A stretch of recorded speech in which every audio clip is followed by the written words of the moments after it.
A Cards with Michael production. What's up YouTube? Cards with Michael here, and we have another box break. This one completely sponsored by MB30, and now with Ikoria prices kind of stabilized, we'll also be able to, add some prices to these, see how great or how poorly we do. I think a lot of the value in these boxes, especially collector boxes of course, has been actually in the box topper. So let's see what we get. We'll start off with that box topper because it could be a big sign of things to come, or I don't know, nice little way to get started. So let's just open this guy up. So each box topper always will have a Godzilla. Luckily, I have seen Godzilla Primeval Champion. Dang it! Not a great way to start. But hey, got 36 more packs. Let's see how we do. So yeah, I noticed that some of these Godzillas, namely Ghidorah, Mothra, they're doing very well. They're doing very, very well, in fact. But others, you know what I mean? Like, it just seems how secondary market works these days. And looks like this box has a rare first. Okay, Zerda. All right. And like a lot of these commons and uncommons are probably not worth that much, but we'll still at least zoom through them. Alright, pack number 2. See. Okay, basic land. Hey, mythic! Snapjacks, Apex of the Hunt. Alright. Got some commons and uncommons, of course. Alright, start a pile of these over here. And off the screen, because, you don't really need to see that. Mythics, rares, foils. Alright, pack number 3. Let's see how I do. And here we go. Foil Parcel Beast Showcase. Alright. Something. And a Ruinous Ultimatum. Alright. Of course, commons and uncommons. The usual. I'm starting to feel, just from opening a few packs that I think the real winners are gonna be these collector boxes. Like just compared to hey, Kagla, the Titanate. Compared to the booster boxes, which obviously are much more meant for drafting. These booster boxes don't really have the value cards. Like a lot of the value cards that I think of are showcase, and we've opened a couple of these before, so we know that they're not really. You don't have too many showcase cards. You don't have too many. Oh, well, hey, this might help us get to EV. This might help us get to the box value. Kinnan Bonder Prodigy, of course. If you want a mythic, you want one of those valuable mythics. A lot of the mythics that are valuable are in the collector boxes, the Godzilla ones, especially. So, something to keep in mind. All right, here we go. Got a pack. All right. Oh, Jungle Hollow and a Foil Forest. Beautiful. And look at that. It's a Dirge Bat. Dung Bat. Yeah. Pretty sweet. And Omnius Seeds, of course, and some commons and uncommons. So yeah, kind of just mumbled through that, but what I'm saying is if you're going to crack packs right now and you want to resell for value, I'm not sure these booster packs are the way to go. We're not done opening the whole thing, but that's just kind of my early observations, because there's just so many potential value slots in the collector pack, but in these booster packs, there's really just one. Potentially 2 if you get a foil, you know what I mean? Alright. Yep. And put the showcase card to the side. Oop, that's not a showcase card. Alright. Keep going. Keep rolling. The good thing is you do have 36, which is 3 more shots at getting like a nice card. But the bad thing is, well, most of the time you'll get more shots from opening 12 collector packs. So something interesting to keep in mind.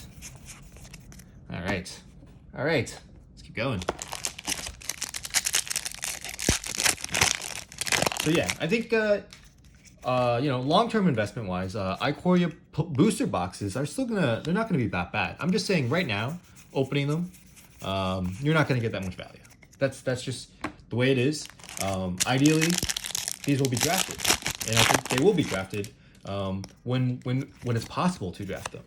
Maybe not as much as other sets, but for now, well, for now it's kind of a race where, you know, there's a lot of people who are probably opening these, and then they'll sell the cards they don't want. Collector boxes are definitely more expensive. Hey, a little Snapdex, Apex of the Hunt. See, this is a Mythic showcase, but it's gonna be like what, $2-3? That's not how Mythic showcases usually work. So valuation of these have definitely plummeted, and just for the time being, I wouldn't recommend it. I'm opening one of these so you guys can know. And you know what's funny? I mean, that's usually the way things work, right? When you open one of these booster packs, it's usually not like, you shouldn't be able to expect to quote unquote make your money back. But for a while, you know, these collector packs, they're different. So, and, you know, there's going to be more collector packs opened. Within a week from now, I'm sure prices will even stabilize or change even more. So I can't imagine that it'll always be worth it to crack a collector box. Because if it was, everyone, you know, simple law of economics, everyone will be cracking them. And before you know it, it will be back to just being, you know, at least you'll be at even. If not, you'll open a box and you won't get your value back, which is it's just how it should be. Right now, we're early days here. Some people haven't ordered their collector boxes. They haven't even received them yet. So a lot to be said. Rock and Triome. That's not a bad hit. That's not a bad hit. So yeah, take that with a grain of salt. But do enjoy this video. Let's see what price we can get at the very end. And of course, the box topper is a big variable, because if you hit a box topper, I don't know, what is Ghidorah at right now? 70 something? And your box costs, I don't know, reasonable, $100? It doesn't take a lot. Doesn't take a lot. Oh, bulk rare at this point, Labyrinth Raptor. But it won't take a lot to really get, you know, quote unquote, your money back. So I think that's more of a statement that Ghidorah probably is a little bit too high at 70. In fact, any real card higher than $40 that's openable right now, there better be a really good reason for that. So that's Oasis. Not an excellent rare, but it's a cool one. It's definitely a cool one. Like I could see it being in a cube. You know, that's a lot of text. You know what I mean? Like you can do a lot with this. Whenever a creature you control, non-creature token you control dies, put the top 2 cards of your library into your graveyard, then return a creature card with lesser converted mana cost that died from your graveyard to your hand. Like, it self-mills, and it's like you're constantly getting some graveyard value. And at the end of the day, you can always sacrifice it to gain life equal to the greatest converted mana cost. So it's just like, it just does so much. You know what I mean? All right. Okay. Hey, another Triome. Not bad. And then we got our other stuffs. Yeah, and these showcase cards, they're beautiful, but the fact that there's 2 of these in each collector pack, yeah. Just, you know, look at the Theros Beyond Death price curve, and you'll have a good idea of what to expect moving forward. But, you know, there are certain mythics that potentially can be our Euros, like Fiend, Artisan, maybe. I can't really say it will be, but, you know, the mythics that are going to be very playable are usually satisfying a few conditions. They're probably a little cheap. You know, they're going to be cheap mythics. Funny enough, they're usually green. And funnily enough, they're usually green and blue. Looking at you, Oko, Euro, you know what I mean? Those might be the gems of the set. And we won't really know until some competitive decks start forming that use those cards, not as a 1-of, not as a 2-of, as a 4-of, as a must-of. Titan's Nest. And that will really start shaking the markets. Because right now, we're kind of in this weird glut phase where, you know, a lot of people who might be buying are buying because they want to collect cards. And then there's, of course, some people who are buying as a speculation. You know, they know more than other people. But as, you know, the demand isn't really there. Hunted Nightmare, rare, I would say. So, and the supply isn't even really there either. Like again, I mentioned, not everyone has what they ordered. Even though the set has been technically released, the 15th was really the pre-release date. You know what I mean? The actual release date was supposed to be next week. Just a lot of people have been selling early because, well, they've had it for a while, right? Because the pre-release was originally a month ago. All right, well, we're just kind of blistering through this box. You've noticed that, oh, okay, well, some of these rares I'll stop and talk about. Lures of the Dream Den. What was this, like $20 a week ago? Maybe 2 weeks ago? But this is the, the kind of the cheapest version you can get. Well, the cheapest version is actually typically a pretty good speculation card because most people that want to play competitively, they don't really need, they don't really need all the nicest versions of the card. They just want 4 copies, near mint, whatever, that they can play with. And, well, this is what you need. The only issue is, yeah, like, the companions are great and all, but most people will only need 1. Just because, you're not going to play a playset of Lurrus of the Dream Den. You're only going to play 1 in your deck. So, interesting price curves, of course. All right, let me keep going. But yeah, this snap deck's with the Apex of the Hunt, like, such a big bummer that it's like, that it's not seeing play, because it's such a sweet card. Like, I'd love to figure out a deck that can use this card and still be competitive, of course. Obosh the Prey Piercer. Like, I would love to use it in a deck that's kind of like Obosh the Prey Piercer, like really aggressive, kind of mid-rangey, but unfortunately, Obosh has this clause that, it really only wants odd costed cards. So, well, that's that. All right, and we keep rolling.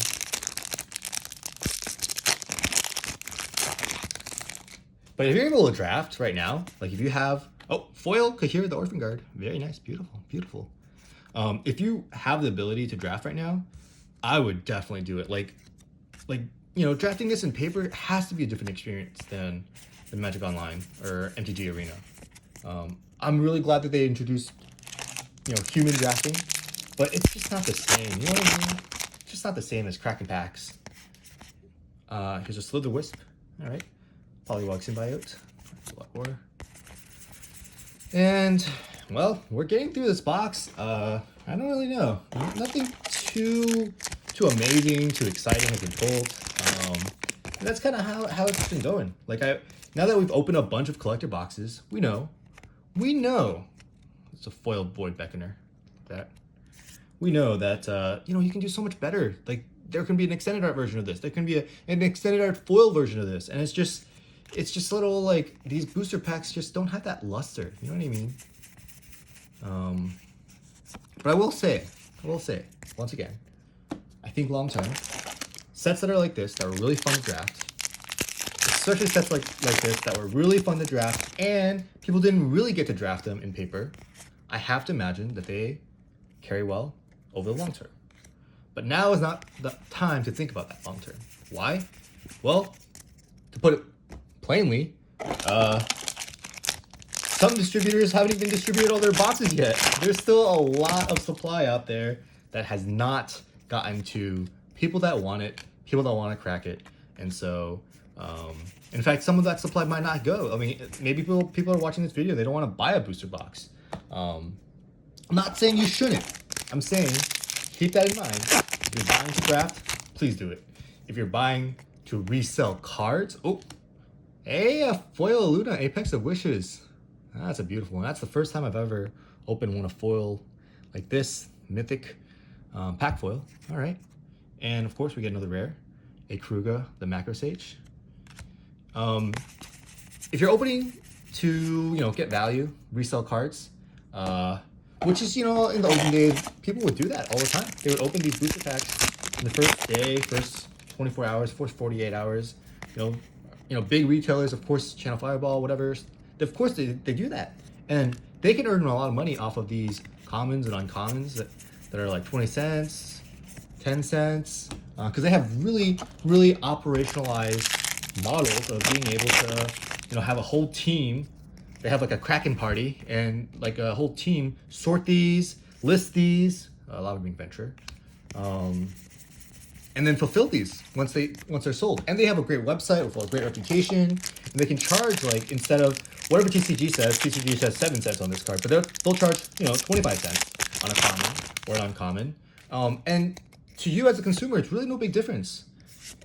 All right. Hey, Hey, not too bad. 1, 2, 3, 4, 5. This is our 6th mythic in the box. All right, we'll take it. Vivien, Monsters Advocate. No, not a bad one. Not a bad one. Yeah, so they're able to do that. They're able to, get some value out of some of these commons and uncommons that, honestly, you and I, well, maybe whoever's watching has that ability, but most people don't. Most people don't. Most people will have some of these bulk cards and they'll just kind of sit around. If they're not being used for draft, they're kind of just not being used ever.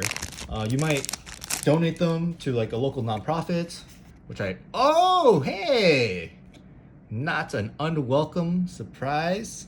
A showcase Triome. All right. Oh, man. Forget that these come in the booster boxes. All right. Well, I'm going to continue my rant, but showcase. Yeah, I don't think most of us are going to get value out of some of these commons and uncommons. So, lesson is just, keep that in mind. If you enjoy cracking packs and it's just fun, then do it. But get some, get a reality check on just valuations. Like, you're not going to be able to, I'm going to say every time, but you're probably not going to be able to, make tons of money doing that. Just the way the game works. So that's booster box number 8, completely sponsored by Mr. MB30. And thank you so much for that sponsorship. We'll be shipping all these goodies off to you. Have my editor just do a quick price check, see what this box was worth. With that being said, all right, YouTube, it's that time of day again. We've passed midnight. Let's see who's gonna grab. This is for the Euro giveaway on the Theros collector box opening. The secret word, of course, was Shadow Spear. Let's see who's the winner. Charles Massicoli. I'll reach out to you. But yeah, hopefully you'll see this video and reach out to me. Drop me an email at cardsmichael@gmail.com. And let's process the other giveaway. Secret word, of course, was Chromox. This was the Eternal Masters box number 2, giving away 3 packs of Ikoria. Alright.